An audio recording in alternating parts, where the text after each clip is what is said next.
continuing story of Peyton Place.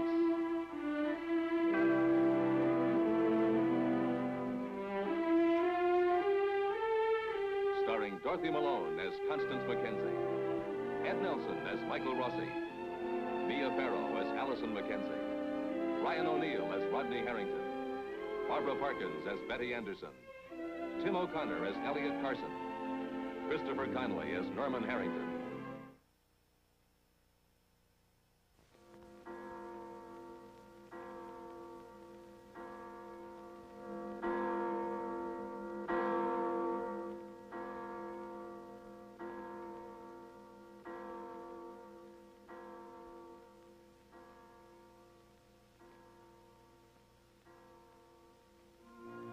Leslie Harrington has returned to Peyton Place.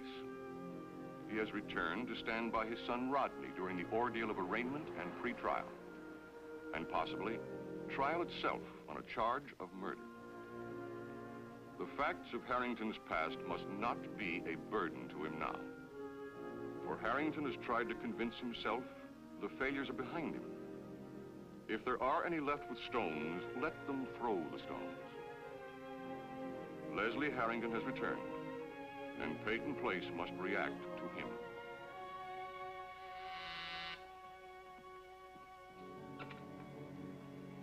Send him in.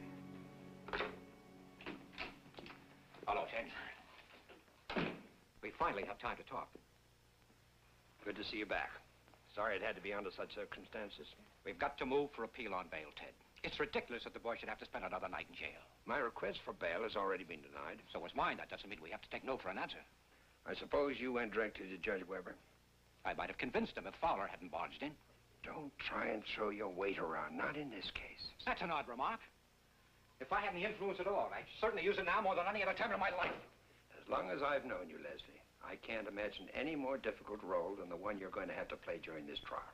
I've never been afraid of a good fight. If you want to help your son, you'll keep as far in the background as you know how. In the name of heaven, will I ever be rid of my past? Well, let's not try to have it blow up in Rodney's face. The only way you can help him is by not calling attention to yourself. Don't try to make any deals. And don't fling the Harrington name in their faces. Meanwhile, my son's behind bars. They wouldn't have locked him up unless they felt they had some pretty strong evidence.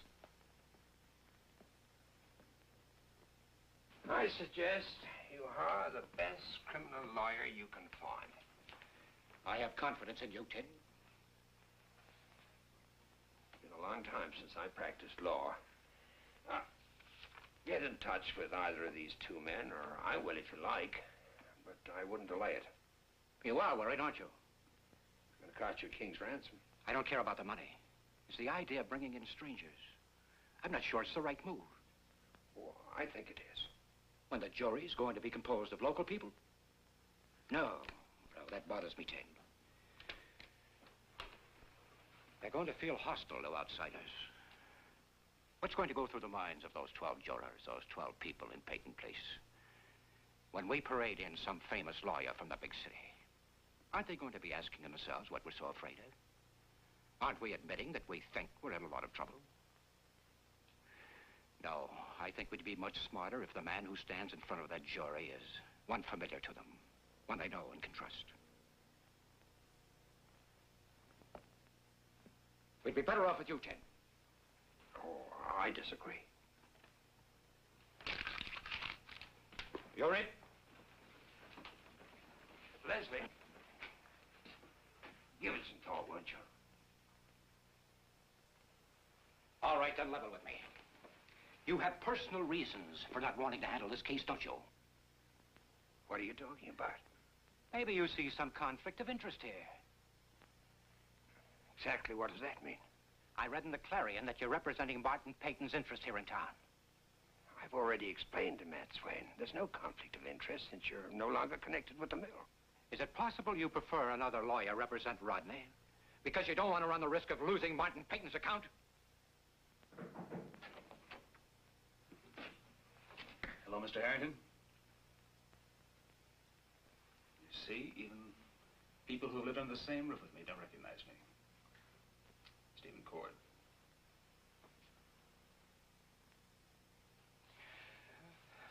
Stephen, for heaven's sakes, how are you? Nicely grown, thank you. And how's your mother? Still working for Mr. Peyton. And you? What are you up to? Same thing, working for Mr. Peyton, by way of Mr. Dow. Mr. Cord is my associate.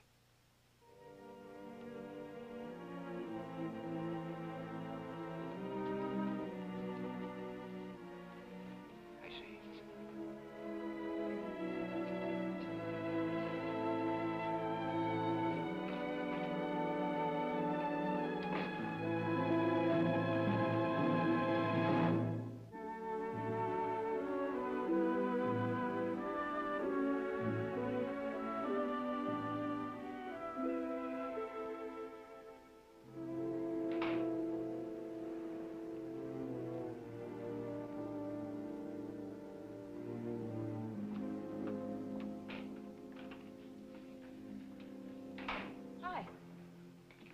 What took him so long? Oh, That man that just left? we just bought a pack of cigarettes. I thought he was going to buy the whole store. I wanted to wait till you were alone. Well, I'm alone. You know, I had a million things to say to you, and now I can't remember one. Well, do you want a cup of coffee? No. You know something? What? There are no walls out there. No walls on the square. Doors that open and let you out. Norm, don't. They locked him up. No bail, nothing. That dangerous desperado, Rodney Harrington. Now the streets are safe for the decent folk. You know, I want to grab the papers right out of Judge Weber's hands and say it was me. Me, you got the wrong guy. You didn't do anything. Have you ever heard of guilt by wishful thinking? No. Well, it's a new legal term I just made up. I wished him dead. It's as real as if I took that gaffer hook and threw it myself. Would you please stop it? Look, you're not helping yourself or Rodney. Can't your father do anything? How'd you know he was in town? Oh, well, some people came in who'd seen him. I guess he was walking on the square. Lots of people come in here, don't they? And say lots of things about him. Please, Norman. I'm sorry. I shouldn't be taking it out on you. How'd he look? Great. European sun. Fresh air. That isn't what I meant. How'd he look to you? I was never so glad to see anyone in my whole life. You know, it took a lot for him to take that walk today. I remember that whole ugly business about Mother. I said to myself, Norm, you can keep yourself locked up in this room forever. Or you can go to the Five and Dime and buy yourself a Halloween mask. But they'd know you're hiding underneath it. I hated Rod. I hated my father. Because they seemed so above it, like it never even happened to them. They didn't have any trouble walking around. But I forgot. They had the same problems I have. You know, I did a lot of funny things. I even went back to the old house, and Mrs. Schuster thought I was trying to break in. But the joke was I was trying to break out of my skin, my Harrington skin that made me feel different than anyone else. Now my father's back, and we're going to be a family again. I'm glad. I want my father to meet you. Me? I want him to meet my new girlfriend. Maybe we better wait.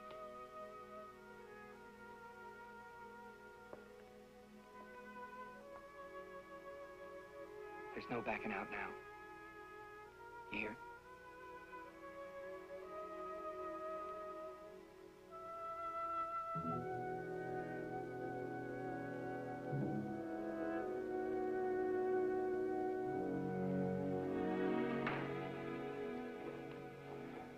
Michael.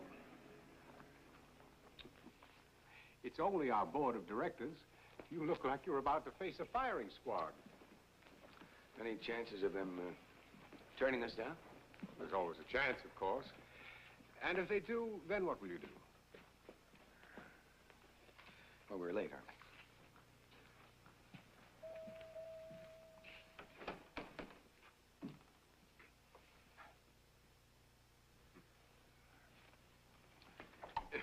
I'm sorry we're late, gentlemen. It's an occupational hazard. Have a seat, Dr. Rossi. Dr. Morton. Thank you. How's Mrs. Wilkerson? Coming along fine. Well, gentlemen, shall we begin? Doctor, we've all read your proposal. I find it very interesting. Basically, you need Kenneth Markham's $10,000 to initiate your research project, and about $10,000 more from our reserve. That's right. As a start? As a start, yes. Frankly, Doctor, there are any number of things we need more than a research laboratory. Michael, you'll have to understand Mr. Thackeray's viewpoint. You know how long we've waited to enlarge our surgical facilities. You've talked about the limitations of the ward yourself. Yes, it's true. We could use more space. So could every hospital. But you'd use the money in a way that would be of no immediate benefit to the citizens of Peyton Place. Well, that's one way to put it, Mr. Thackeray. Don't you think this is really more the province of the large university or municipal hospital? Treatment and prevention are the cornerstones of the medical profession, gentlemen. I'm asking you to consider that there's room here for both at Peyton Place. Let's look at the purely medical values for a minute, Doctor. You want a laboratory in hematology. Aren't there already a lot of doctors doing research in blood disease? Yes, hundreds all over the world. Then why should we get into it? Because we can. Our contribution may indeed be small. It may only eliminate some of the wrong answers. However, when the right answers are found, we will have had a part in it. You make quite a case for it, Doctor. I didn't know it meant so much to you. Now, you all know that Dr. Rossi worked extensively in hematology with Dr. Zeitler in New York before he came to Peyton Place. But he came, presumably to practice general medicine in a small town.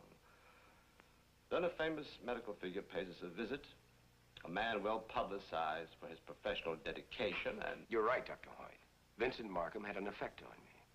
He made me take the blinders off. Blinders I'd been wearing for some time.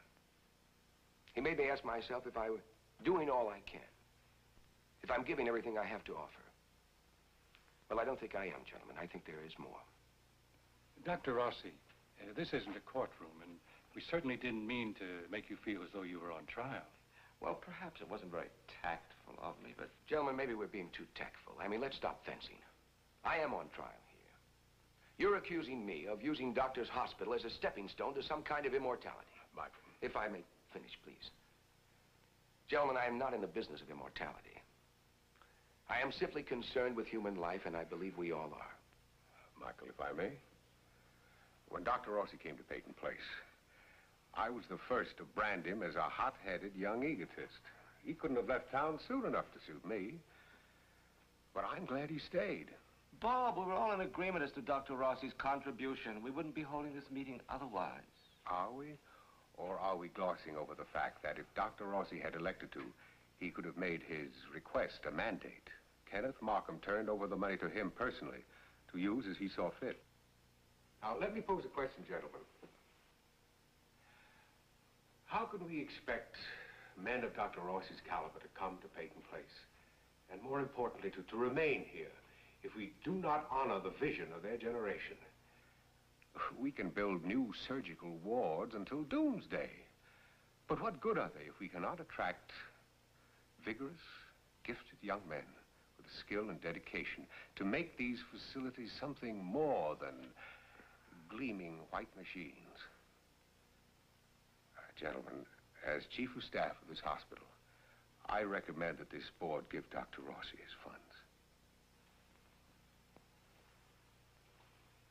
Well, if you'll excuse me, gentlemen, I'm due in surgery in half an hour. Dr. Rossi, one more question. If we don't grant you your research laboratory, would you leave Doctor's Hospital? Well, I don't know. I'm going to have to give that a great deal of thought. Excuse me.